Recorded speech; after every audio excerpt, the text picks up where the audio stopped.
Hi, this is Sean Clinch, the host of Stories Inside the Man Cave podcast, and this episode is brought to you by our friends at Shoal Creek Saloon, your unofficial home to UT men's and women's basketball.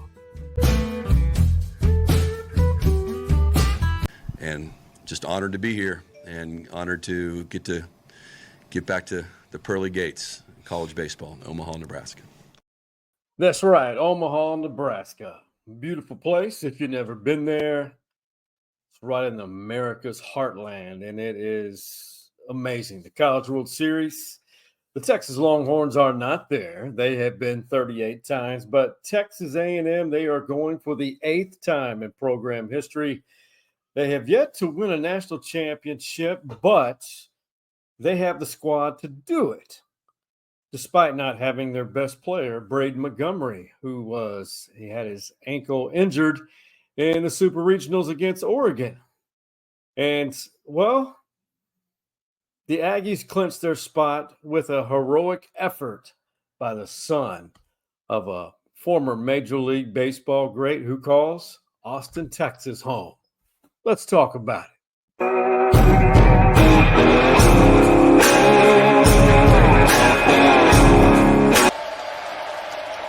That is driven out to right field.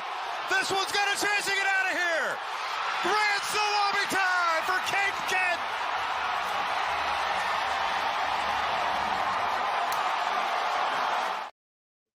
How about that? I'm still blown away by how all that went down. If you watch the Texas A&M Oregon Game 2 in that Super Regional Series, wow. So Braden Montgomery had a clean break of his ankle in Game 1 against Oregon. So Jim Saxton III had to make a call, had to make a decision. You could tell the team devastated by that injury by Braden Montgomery. But Caden Kent, who has yet to make the starting lineup for a postseason game heading into that game, he was called upon to start at second base. Now, keep in mind, his dad, D. Jeff Kent, one of the best second basemen in this modern era to play the game, and ended his career with the Houston Astros, and they now call the Austin, Texas area home. In fact, Caden Kent played his high school baseball at Lake Travis High School. Well, we know all about the greatness that Lake Travis High School baseball is. They've had some phenomenal talents come out of that high school. Well, Caden stepped in the 7th inning, and this was after Oregon. Their pitching absolutely imploded. It was just unbelievable. You thought Oregon was going to win that game, but didn't happen. Walk after walk, then that homer. Grand slam by Caden Kent. Now, I believe he was a triple shy of hitting for the cycle. A single, double, home run. All he needed was that triple to hit for the cycle for the Aggies. Well, a 9-run inning, a 15-9 win. The Aggies clinch a spot in the College World Series. Think about that. Now they get to spend Father's Day. Jeff Kent, the dad, Father's Day in one of the greatest places and the greatest show on dirt, as they say, in Omaha, Nebraska. Afterwards, Caden Kent, well, if you haven't seen this interview, you're going to have to see it again. It's unbelievable, talking about that home run. And Coach Saxton talking about Caden Kent, the guy who's just simply a competitor. And I dodged it, and I looked at Coach, and he's giving me the what the heck did you do that for? And I said, it doesn't matter what I said because I hit a bomb. So it's all right, we're good. If I had to make every single decision with my heart, Caden Kent would play every single day at whatever position he wants, because you know what kind of competitor he is, and the way he's handled it this year is defining of our team. I mean, that's why he had the moment, is because he hasn't pouted. He's been pissed, and that's fine. I don't expect guys to be happy with not playing, but he just goes out there, takes his ground balls, gets his swings. When he hits a homer in BP, he always makes sure I see it.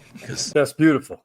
And you know, right when Caden's interview started, the pitch was inside, and if he would have taken the hit, the ball hitting him would have scored another run. Okay, but he dodged out of the way and dodged the incoming pitch, and Coach Schlossnagle down the baseline. Why did you do that? And there was some exchange of words, but you know that happens, and then it paid off. The game knows game in the game of baseball. Things like that happen. It's a beautiful thing, beautiful thing. And now Texas A&M headed to the College World Series, and the crazy thing about this, and Texas A&M, obviously, as I mentioned, Braden Montgomery will not be playing for the Aggies. He'll